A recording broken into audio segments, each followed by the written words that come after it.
Everyone, আমি পিঙ্কি। আমি চলে এসেছি আজকে আমাদের নতুন একটা ব্লগ নিয়ে, নতুন আরেকটি গল্প। তো আজকে রবিবার আর এখন বাজে অলমোস্ট 12:30। তো আজকে দিনটা আমাদের কাছে খুবই স্পেশাল, কারণ আজকে আমাদের একটা খুব ইউনিক জিনিস হতে চলেছে, যেটা আমার লাইফে প্রথমবার। তো সেই জন্যই আমরা রেডি হব, সমস্ত কিছু অ্যারেঞ্জমেন্ট চলছে। আপনারা ব্লগটা দেখতে থাকুন, আমি আস্তে আস্তে বলতে থাকবো। তো আজকে আমরা যাব একটা জায়গায়, আর কেন যাব না যাব সেগুলো আমরা পরে আস্তে আস্তে বলবো। তো তার জন্য আমরা আজকে এই জামা কাপড়গুলো পরে যাব, সেটা আপনাদের দেখাবো।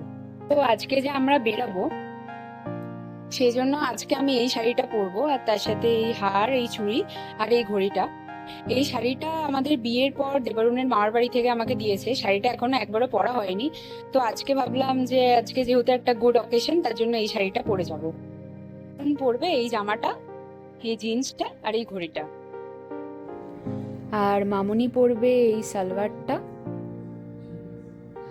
আর বাবা পরবে এই জামাটা।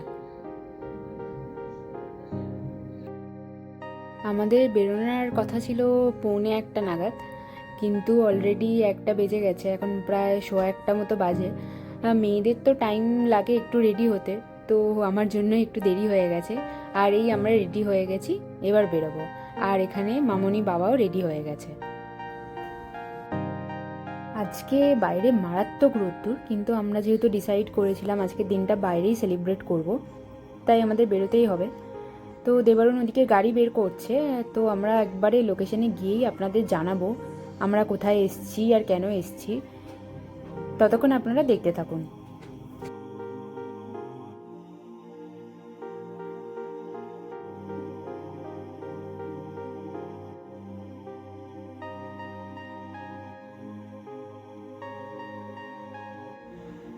তো আমরা আজকে চলে এসেছি বাবু কালচারে, সল্টলেকের যে ব্রাঞ্চটা রয়েছে ওখানে। আর বাইরে দেখছি গিয়েই মারাত্মক লাইন পড়েছে, অলমোস্ট 40 মিনিটস ওয়েটিংয়ে আমরা দাঁড়িয়েছিলাম। যাই হোক, তারপর ভেতরে গিয়েও কিছুক্ষণ ওয়েট করতে হয়েছিল। তো যে কারণের জন্য আজকে আসা সেটা হচ্ছে যে গত সপ্তাহে তো ছিল জামাই ষষ্ঠী। তো মামনি তখনই বলেছিল যে মামনি বৌমা ষষ্ঠী করতে চায় আমার জন্য। তো সেটা তো আগে শুনে খুব ক্লিশে লাগলেও এখন বেশ মজা পাচ্ছি ব্যাপারটাতে ভেবেই, কারণ প্রথমবার এরকম একটা এক্সপিরিয়েন্স হচ্ছে। এতদিন সোশ্যাল মিডিয়াতে এগুলো দেখে এসেছি, এখন নিজের সাথে যখন হচ্ছে তখন আর সেটা অতটা ক্লিশে লাগছে না। তো বাবু কালচারে গিয়ে ওদের যে একটা বরণ ডালার ব্যবস্থা করা থাকে, ওদের বললে ওরা দেয়, তো সেটা দিয়ে মামুনি এখন বরণ করছে আর আশীর্বাদ করছে। এদের এখানের এই ব্যবস্থাটা খুবই ভালো।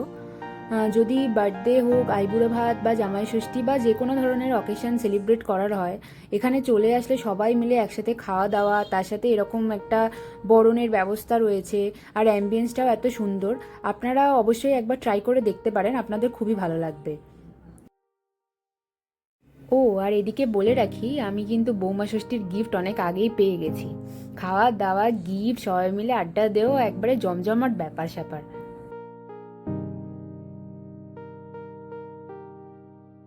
তো আমরা যাওয়ার পরেই আমরা 3টে থালি অর্ডার করেছিলাম, আর 3টে থালির জন্য যে 3টে ওয়েলকাম ড্রিঙ্ক সেটা ওরা আগেই সার্ভ করেছিল।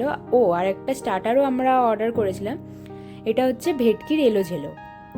এরপর এক এক করে থালিগুলো দিয়ে যাচ্ছে। তো এটা ছিল একটা সেলিব্রেশন থালি, আর তার সাথে আমরা নিয়েছিলাম 2টো মহাভোজ থালি। সেলিব্রেশন থালিতে অনেক আইটেম ছিল, তো একা খাওয়া সেটা পসিবল না, ওই জন্য আমরা 3টে থালি শেয়ার করে 4জনে খাবো।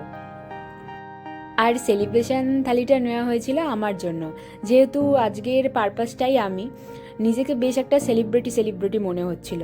এত স্পেশাল ট্রিটমেন্ট চলছে, আমার তো বেশ দারুণ মজা লাগছে। কিন্তু এত খাবার খেতে হবে এটা ভেবেই শরীরটা কেমন করছে যেন। তো ওনারা খাবারগুলো এক এক করে সাজিয়ে দিচ্ছে থালির জন্য, সাইডে যেগুলো যেগুলো আসে। থালিগুলো তো আগেই দিয়ে গেছে। অনেক কিছু আইটেম ছিল, ফিশ ফ্রাই ছিল, তারপর পোলাও, ভাত, শুক্তো, ডাল, একটা মিক্সড সবজি টাইপের, আর তার সাথে মাটন রয়েছে, ইলিশ রয়েছে, চিংড়ি রয়েছে। আর মহাভাস থালিতে একটাতে আমরা নিয়েছিলাম ভেটকি মাছের পাতুরি, আর একটাতে মাটন নিয়েছিলাম। ও সাথে ছিল চাটনি, পায়েস, পাঁপড় ভাজা আর রসগোল্লাও। একদম ভরপুর খাবার। বাঙালি খাবার এরকম সাজিয়ে গুজিয়ে চোখের সামনে দিলে ওটা দেখেই মনটা একদম জুড়িয়ে যায়। ও আমি তো বলতে ভুলেই গেছি, এর সাথে আবার ওরা 5 রকম ভাজাও দিয়েছিল। দেখুন দেখুন থালিটা দেখে কীরকম একটা টেম্পটিং লাগছে না?